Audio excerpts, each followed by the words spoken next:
AP నుంచి అయితే ఎక్కువ తెలంగాణకు వస్తున్నారు. మెయిన్ ఏరియా ఏంటంటే అందరూ సాఫ్ట్‌వేర్ వైపు ఎక్కువ మొగ్గు చూపుతున్నారు.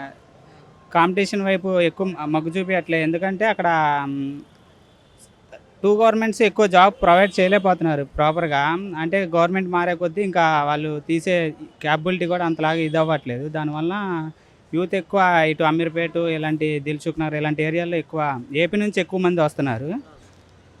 సో, గవర్నమెంట్ కూడా ఎక్కువ నోటిఫికేషన్స్ ఏమైనా విడుదల చేస్తే బావుంటుందని అనుకుంటున్నాను. అంటే గత ప్రభుత్వంతో పోల్చుకుంటే ఇది ఇప్పుడే ఫామ్ అయింది కదా గవర్నమెంట్ ఎన్డీఏ కూటమి అనేది. లైక్ ఎలా ఉండబోతుంది? ఈ యొక్క ఫ్యూచర్ అనేది మారబోతుందా ఏపీకి? బావుండిద్దని ఆశపడతా ఓటేసాం. బావుండిద్దనే అనుకుంటున్నాం. చూడాలి కదా! ఇంకా ఈ వితిన్ 1 ఇయర్‌లో ఏమైనా నోటిఫికేషన్స్ విడుదల చేస్తారని ఆశిస్తాం. విడుదల చేస్తే బావుండిద్దని అనుకుంటున్నాం. సో బ్రదర్ లైక్ ఇంతకుముందు చూసుకున్నట్టయితే ఒక విధంగా ఏపీ నుంచి ఇక్కడికి వచ్చిన వాళ్ళంటే లైక్ అక్కడ ఐటీ రంగం డెవలప్‌మెంట్ లేకపోవడమే కారణం అంటారా? మేబీ అది కూడా వన్ ఆఫ్ ది రీజన్ అయ్యుండొచ్చు. ఎందుకంటే అటు ఎక్కువ పెట్టుబడులు అలాంటివేమి లేవు అసల.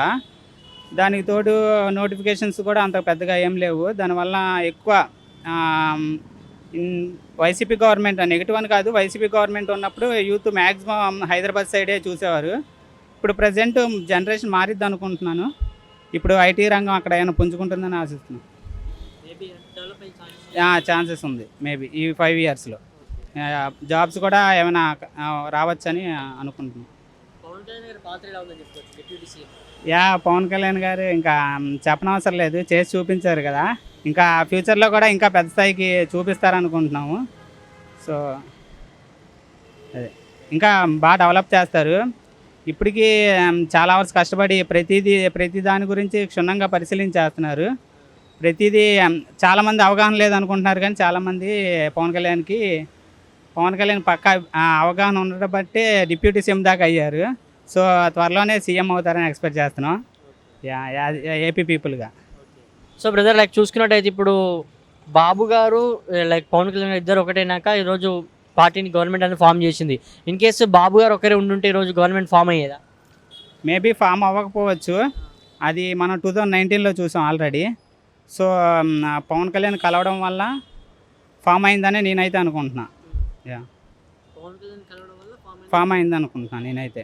Okay right. So yeah! ఈరోజు చూసుకుంటే హైదరాబాద్లో హైటెక్ సిటీ ఉందంటే దానికి కారణం బాబు అంటారు అందరూ. మరి అంతటి హైటెక్ సిటీని మళ్ళీ అక్కడ అంటే లైక్ అంత డెవలప్మెంట్ చేసే ఛాన్సెస్ ఉన్నాయా బాబు ఇప్పుడు? చెయ్యొచ్చు.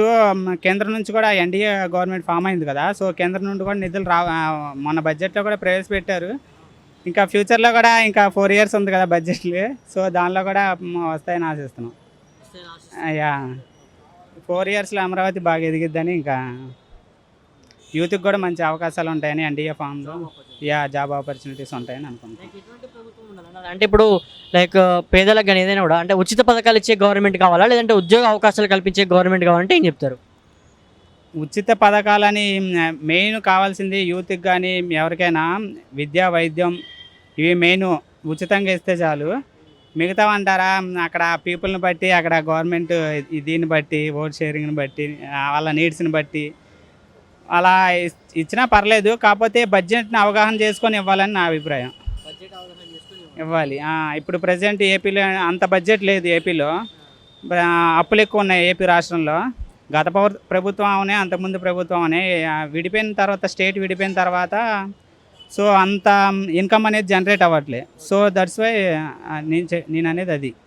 మెయిన్ ఇన్కమ్ సోర్స్‌ని బట్టి ఏమైనా పథకాలు అమలు చేస్తే బావుంటుందని అనుకుంటున్నా. ఇప్పుడు వచ్చిన గవర్నమెంట్ పథకాలు చెప్పి వచ్చింది. కానీ ఇవ్వకపోయినా పర్లేదని నేను అనుకుంటున్నా. అంటే డెవలప్మెంట్ చాలా జాబ్ ఆపర్చునిటీస్ అంటే ఆటోమేటిక్‌గా దాని అంతటా అవే వస్తాయి కదా! ఓకే. పథకాలతో ఇంక సంబంధం ఉండదు. పథకాల వలన కొంతమంది సోమరిపోతులు కూడా అవుతారు. లైక్ అంటే ఏది లైక్ ఇప్పుడు ఇండస్ట్రియల్ సెక్టరా లేదంటే అగ్రికల్చర్ సెక్టరా సర్వీస్ సెక్టర్ ఏ సెక్టర్ బాగుపడితే లైక్ స్టేట్ అనేది ముందుకెళ్ళడానికి ఛాన్సెస్ ఉంటాయి? అంటే మెయిన్ ఇండస్ట్రియల్ సెక్టర్ బాగుపడితే బాగుంటుందని అనుకుంటున్నాను. Yeah! So industrial sector main మన ఏపీ పీపుల్ మొత్తం ఐటీ సెక్టర్ వైపు ఎదురు చూస్తున్నారు. ఐటీ సెక్టర్ మ్యాక్సిమం ఇంజనీరింగ్ ప్రతి సంవత్సరం 4 బీటెక్ చేసి బయటకు వచ్చే వాళ్ళు చాలామంది ఉంటున్నారు. వాళ్ళకి జాబ్ ఆపర్చునిటీస్ తక్కువ. ఎటు వెళ్ళాలో అవగాహన ఉండట్లేదు. సో, అక్కడే ప్రొవైడ్ అయితే ఇక్కడి దాకా రారు కదా అని నా అభిప్రాయం. సో ప్రెసెంట్ ఇప్పుడున్నటువంటి యూత్ పైన సోషల్ మీడియా ఇంపాక్ట్ అనేది ఎలా ఉంది? Social media social media impact అంటే ఇంకా చాలా గట్టి ప్రభావం ఉంది. ఎందుకంటే ఇప్పుడు నాలాంటి ఎగ్జాంపుల్ తీసుకుంటే ఇన్‌స్టాగ్రామ్ ఓపెన్ చేయడం, తెప్పడం, ఇన్‌స్టాగ్రామ్ ఓపెన్ చేయడం, తెప్పడం. మ్యాక్సిమం 24 అవర్స్‌లో ఈజీగా ఫోన్ అనేది 10 అవర్స్ పైన యూజ్ చేస్తున్నాం. నిద్ర కూడా అన్ని అవర్స్ పడుకోవట్లేదు కానీ. సో, సోషల్ మీడియా కూడా ప్రభావం చాలా గట్టిగా పడుతుంది యూత్ మీద. లైక్ ఎక్కువ పాజిటివ్ అని నెగిటివ్ ఉందంటే ఏం చెప్తారు? మ్యాక్సిమం నెగిటివ్ అనే అనుకుంటున్నాను నేనైతే. సో నేనేమంటే లైక్ మీరు ఎంచుకునే దాన్ని బట్టి లైక్ మీరు పాజిటివ్ తీసుకుంటే పాజిటివ్, నెగిటివ్ అయితే నెగిటివ్ కదా. అంతే. పాజిటివ్ తీసుకుంటే కానీ మ్యాక్సిమం యూత్ అనేది నెగిటివ్ తీసుకుంటారని నా అభిప్రాయం. లైక్ ప్రెసెంట్ ఉంది కదా ఇప్పుడు లైక్ ఇన్ఫ్లుయెన్సర్స్ అంతా కూడా బెట్టింగ్స్ని ప్రమోట్ చేస్తున్నారు బాగా. సో దీనిపైన మీ కామెంట్స్ ఏంటి? ప్రమోట్ చేస్తున్నారంటే వాళ్ళు డైరెక్ట్ ప్రమోట్ చేసిన దాంతోపాటు లింకులు కూడా ప్రొవైడ్ చేస్తున్నారు. వాళ్ళ అవి తగ్గితే బాగుండు అనిపిస్తుంది. ఎందుకంటే వాళ్ళ డబ్బుల కోసం, వాళ్ళ స్వార్థం కోసం చేస్తున్నారు. ఒక వర్షన్ ప్రకారం చూస్తే వాళ్ళ వైపు కరెక్ట్, కాకపోతే అలా చేయకుండా ఉంటే బాగుంటుందని. అసలు బెట్టింగ్స్కి రీజన్స్ ఏముంటాయి, కాజెస్ ఏముంటాయి? అంటే ఇప్పుడు 10 రూపాయలు వేస్తాం, 20 రూపాయలు వేస్తామని ఆశపడతాం. అంటే ఆశ ఎక్కువ డబ్బులు మ్యాక్సిమం జాబ్లెస్ పీపుల్ ఎక్కువ ఇది అవుతున్నారు. దానివల్ల అప్పులు చేస్తున్నారు. దానివల్ల ఇంట్లో వాళ్ళు స్ట్రగుల్ అవ్వాల్సి వస్తుంది, మిగతా బయట వాళ్ళు కూడా స్ట్రగుల్ అవ్వాల్సి వస్తుంది. మ్యాక్సిమం బెట్టింగ్ని అవాయిడ్ చేయడం బెటర్ అని నా అభిప్రాయం. సో ప్రజెంట్ ఇప్పుడు ఉన్నటువంటి ఈ జనరేషన్లో లైక్ డబ్బుకి ఇచ్చే వాల్యూ మనిషికి ఇస్తున్నారా? లేదు బ్రో, డబ్బుకి ఇచ్చే వాల్యూ మనిషికి ఇప్పుడు ఎక్కడ ఉంది అసలు? డబ్బే అంతా నడిపేస్తుంది. డబ్బుతో నడుస్తాయి అంతే. ఎందుకంటే చెప్పలేం బ్రో. అంటే ఒక్కొక్క సెక్టర్లో ఒక్కొక్కలాగా ఉంటుంది. మ్యాక్సిమం అంతా నడిపించేది మాత్రం డబ్బే. సో ఫ్రెండ్షిప్ గురించి వన్ వర్డ్లో చెప్పాలంటే మీరు ఏమని చెప్తారు ఫ్రెండ్షిప్ గురించి డిస్క్రైబ్ చేయాలంటే? ఫ్రెండ్షిప్ గురించి అంటే అది చెప్పలేను బ్రో. ఫ్రెండ్షిప్ గురించి బాగుంటుంది ఫ్రెండ్షిప్ చేయడం, అంటే వర్ణించలేను అని నా థాట్. లవ్ కన్నా friend is better. Yeah. So friend or girl friend అంటే? Friend. Yeah. Family first, after వేరేది ఏదైనా. ఫ్యామిలీ. ఫ్యూచర్. యా. ఫ్యామిలీ.